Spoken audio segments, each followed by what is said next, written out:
I ছেলেরা I মেয়েরা ফুল তুলিতে যাই, ফুলের মালা গলায় দিয়ে মামার বাড়ি যাই। ছোটবেলা সুর করে এই ছড়া একবারও পড়েনি এমন মানুষ খুঁজে পাওয়া দুষ্কর। কিন্তু এই ছড়াটি কে লিখেছেন মনে আছে? লেখক হলেন আমাদের পল্লীকবি জসিমউদ্দিন। আজ তার জন্মদিন। জন্মদিনে তাকে স্মরণ করা মানে শুধু একজন কবিকে স্মরণ করা নয়, বরং গ্রাম বাংলার জীবন, লোক ঐতিহ্য এবং মানুষের হাসি কান্না সবকিছুকে একসাথে হৃদয়ের গভীরে ধারণ করা। ভবিষ্যৎ হোক নিরাপদ, বিনিয়োগ হোক বিশ্বস্ত, আর আমার পছন্দ সল্ট বে। ওয়েলকাম টু সল্ট বে। জসিমউদ্দিন জন্মগ্রহণ করেন ১ জানুয়ারি ১৯০৩ সালে ফরিদপুর অঞ্চলে। তিনি ছিলেন কবি, গীতিকার, লেখক, নাট্যকার, ঔপন্যাসিক। সবচেয়ে বড় কথা, তিনি ছিলেন গ্রাম বাংলার ভাষ্যকার। গ্রামকে তিনি কৃত্রিমভাবে উপস্থাপন করেননি। তার কবিতা পড়লে মনে হয় তিনি যেন আমাদের দেশের মাটির গন্ধ হাতে নিয়ে লিখেছেন। গ্রামকে তিনি দূর থেকে দেখেননি, ভালোবেসেছেন কাছ থেকে। সেই ভালোবাসার কারণেই তার কবিতায় উঠে এসেছে নদীনালা, মাঠঘাট, রাখাল, কৃষক, মা বোন, দাদি দাদার সংসার আর সেই সমস্ত সহজ সরল জীবনে সুখ দুঃখের গল্প। আজও রোগে তার পথ্য জোটেনি, ওষুধ হয়নি আনা, ঝড়ে কাঁপে যেন নীরের পাখিটি, জড়ায়ে মায়ের ডানা। ঘরের চালেতে হুতুম ডাকিছে অকল্যাণে সুর, মরণের দূত এলো বুঝি হায়, মায়ে হাকে দূর দূর। এটা কি আমাদের চিরায়ত বাংলা দৃশ্য নয়? জীবন সংসারের শাশ্বত রূপ তো এমনই হয়। এক কথায় জসিমউদ্দিন হতে চেয়েছিলেন গ্রামীণ মানুষের অলিখিত জীবনের রূপকার হতে, পেরেছেনও। তিনি পল্লীর রূপে যেমন মুগ্ধ ছিলেন, তেমনি কবিতার ভাষায় অন্যকেও তার গ্রামের সৌন্দর্য দেখার আমন্ত্রণ জানিয়েছেন।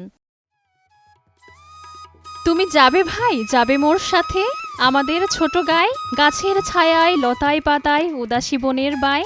নিমন্ত্রণ কবিতায় কবি গ্রামের সৌন্দর্য বলতে শুধু প্রকৃতির সৌন্দর্য বোঝাননি, তিনি সম্পর্কের সৌন্দর্যও তুলে ধরেছেন। মায়ের মমতা, ভাইয়ের স্নেহ, বোনের আদর সব মিলিয়ে গ্রাম যেন একটি নিরাপদ ও আপন আশ্রয়। জসিমউদ্দিনের কবিতায় গ্রাম যেমন সুন্দর, তেমনি গ্রাম গভীরও, কারণ সেখানে আছে মানুষের কান্না, বিচ্ছেদ, হারিয়ে যাওয়ার বেদনা। কবর কবিতার শুরুতেই বুক কাঁপানো সেই ২ লাইনে কবি যে জীবনবোধ, যে ভালোবাসার ছবি এঁকেছেন তা সত্যি অনন্য।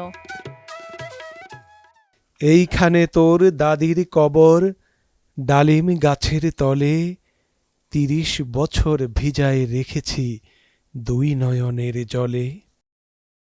নকশি কাঁথার মাঠ, সুজন বাদিয়ার ঘাট, কবর কবিতা সহ অসংখ্য কালজয়ী গ্রন্থের স্রষ্টা পল্লীকবি জসিমউদ্দিন।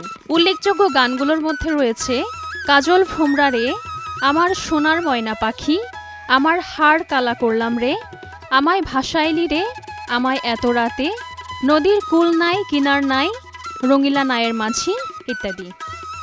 তার উল্লেখযোগ্য নাটকগুলোর মধ্যে রয়েছে পদ্মাপার, বেদের মেয়ে, মধুমালা, পল্লীবধূ, গ্রামের মেয়ে ইত্যাদি। তার লেখা অনেক কবিতা ও গান পরবর্তীকালে রবীন্দ্রসঙ্গীত ও লোকগীতির মতো জনপ্রিয় হয়ে ওঠে। যে মোরে দিয়েছে বিষে ভরা বান, আমি দেই তারে বুক ভরা গান। কাঁটা পেয়ে তারে ফুল করি দান, সারাটি জনম ভর আপন করিতে কাঁদিয়া বেড়াই, যে মোরে করেছে পর। প্রতিদান কবিতার এই শিক্ষাই যেন আমরা নতুন বছরে ধারণ করতে পারি। ভাঙার বদলে গড়া, কষ্টের বদলে সহমর্মিতা রাখা, রাগের বদলে ক্ষমা করা, এভাবে নতুন বছর সবার জন্য হয়ে উঠুক কল্যাণকর হয়ে। রাজিয়ার আশা, নয়া দিগন্ত।